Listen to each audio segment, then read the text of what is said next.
ने गौर किया? नक्का के चक्कर में जिंदगी नक्का में चली गई आपकी। कहेगा जन्नत की माँ सबकुम फी सकार, दुनिया में तुम्हारा अमल क्या था, क्या करते थे, कौन सा काम करते थे कि तुम जहन्नम में जा रहे हो? जहन्नमी क्या जवाब देंगे?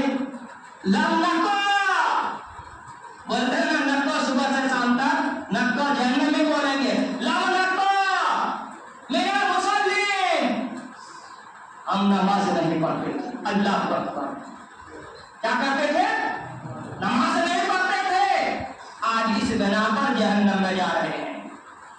कोई आलिम हो जाए, कोई हाफिज हो जाए, कोई मुफ्ती हो जाए, कोई मुहद्दिस हो जाए, कोई मुफक्किर हो जाए, कोई इमाम हो जाए, कोई मुदब्बिर हो जाए, कोई जमींदार हो जाए, कोई जायदाद वाला हो जाए, कोई पार्लियामेंट का मेंबर हो जाए, कोई तहसील का एसपी तहसीलदार हो जाए, और कोई कुछ हो जाए, चाहे कोई मस्जिद का सदर हो, चाहे कोई मस्जिद की सेक्रेटरी हो, चाहे कोई मस्जिद के खजानची हो, चाहे कोई मस्जिद के कैशियर हो, चाहे कोई मस्जिद के मेंबरान हो, किसी के लिए नमाज माफ नहीं है।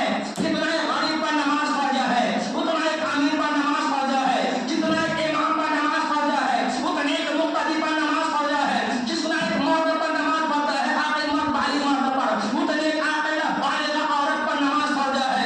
जिस तरीके से एक इमाम पर नमाज फर्ज है, उस तरीके से मस्जिद के सेक्रेटरी पर नमाज फर्ज है। जिस तरीके से एक इमाम पर नमाज फर्ज है, उस तरीके से मस्जिद के मुतवल्लियान पर नमाज फर्ज है। जिस तरीके से मस्जिद के इमाम पर नमाज फर्ज है, उस तरीके से मस्जिद के सदर पर नमाज फर्ज है। जिस तरीके से इमाम पर नमाज फर्ज है, उस तरीके से मस्जिद के मेंबरों पर नमाज फर्ज है। आप जरा बताइए, आज मैं आपको कहता हूं कि जनाब मुझे एक वक्त की छुट्टी चाहिए, तो ईमानदारी से बताना कि मैं छुट्टी लेता हूं कि नहीं लेता हूं। कोई भी ईमान हो छुट्टी लेकर के जाएगा। आपकी जहन को टटोल रहा हूं मैं, क्या कहता हूं भाई, मैं सदर साहब, सेक्रेटरी साहब, मेंबर साहब, एमडी साहब, दौलत साहब, ख्वाजा हुसैन साहब, बाबू मियां साहब, हम जरा जोबर की जाए, तो जवाब मिलता है क्या? आप जोहर तक आएंगे, असर तक आएंगे। क्यों? वो हमारे सरबराह है, उसका हक